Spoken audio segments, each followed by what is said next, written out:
Hey everybody, it's Scott O'Motto back for another Minecraft video. Hope everybody's having a great day, guys. I'm having a great day.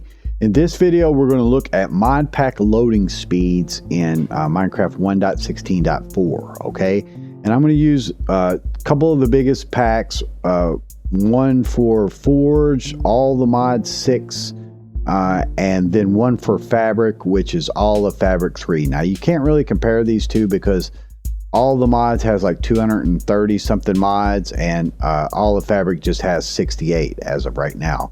But we'll just try to get a feel for each launcher speed. All right, so let me show you the system specs that we're dealing with here. I have the Task Manager in Windows 10 open to the Performance tab. So I have an Intel Core i9-10900F CPU with the base frequency of 2.8 gigahertz. And it tends to idle around 4.7 or 4.8 gigahertz. It has 10 cores and 20 logical processors. All right, I have 32 gigs of RAM. My disk is an SSD, NvMe Kensington here.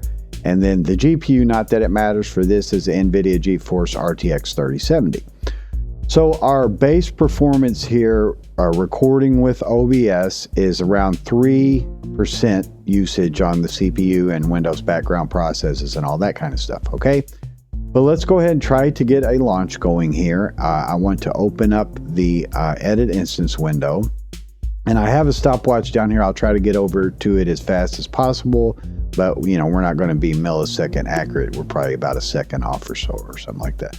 So when this Forge first launches, it'll do a screen redraw real quick, right there, and then I can move it. All right, I should be able to move it now.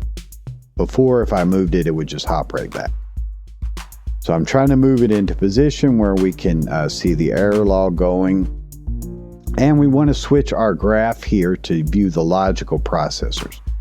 One of the major advancements in Forge 1.13 was that it started to be a multi-threaded launch process. While it was loading, it would utilize all of your CPU cores, and you could see that it's utilizing about 21% of the CPU right now, but all the cores are active, and so my frequency right now is 4.7, 4.8. It hasn't really scaled up much from its baseline. All right, and keep in mind, on long launch mod packs, guys, it's a good idea, which, by the way, Forge goes through this not responding point where it puts up the clock and the window says not responding while it's switching over to the custom background here, the custom load screen.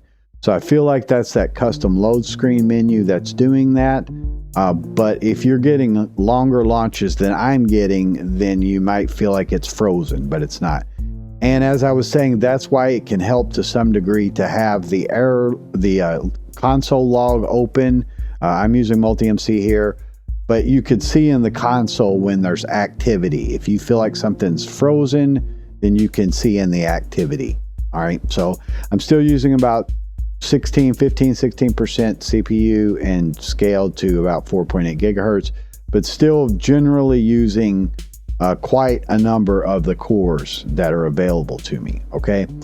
So let's let it continue to load. The timer, you know, we just crossed 2 minutes here. Now, if you played back in 1.12.2, you know that Modpack loading was extremely slow. And Forge tried to address that in their rewrite, and it seems to be somewhat successful.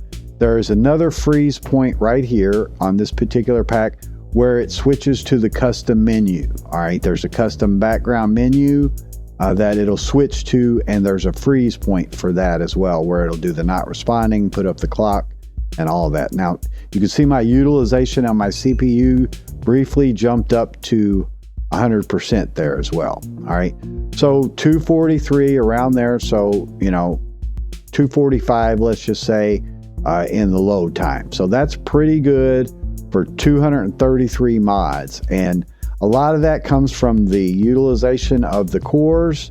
I never really pegged all that much. I did see a peg point, but I never really, you know, pegged to the point of instability.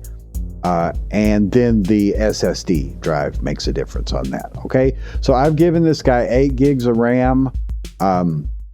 It doesn't really need that much, but just for the test. Now, Fabric definitely doesn't need the 8 gigs of RAM, but just for comparable system performance, I've given it that as well. Okay, just so that I'm kind of drawing on the system about the same. All right, so again, let's let the graph clear out a little bit so we can see what Fabric loads, because this Fabric pack loads a lot faster than that. So we need to close our window here so that I don't relaunch the wrong pack, and let's get our edit instance up.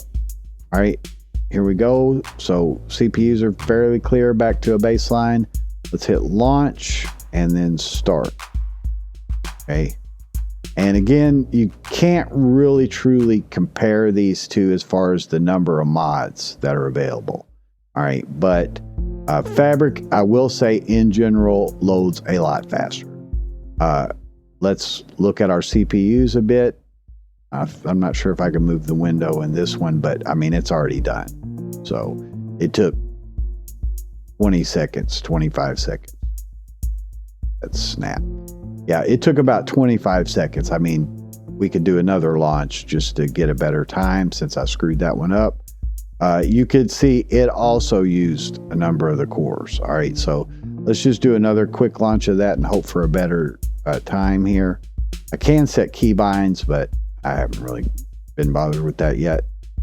So yeah, let's get a better launch, and then I'll hover over stop. But yeah, it loads super fast. So if you're playing on slower machines, you may get more enjoyment overall playing some Fabric packs. All right, so stop. 22 seconds essentially. So it has 68 mods in it. So you can't really compare the two as far as the overall size of them. But the scope of these packs each cover like the best mods, at least that they can work together across the two modded launchers or two mod environments. Anyway, I hope that was helpful to you.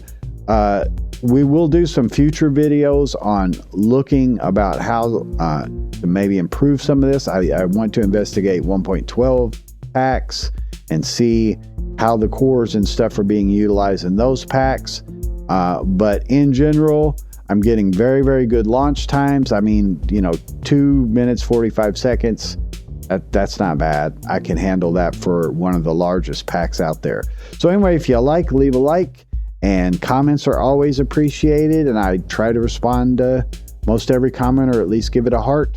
And thanks so much for watching, guys. This is Scott Amato. Have a great day. We'll see you in the next one. Bye-bye.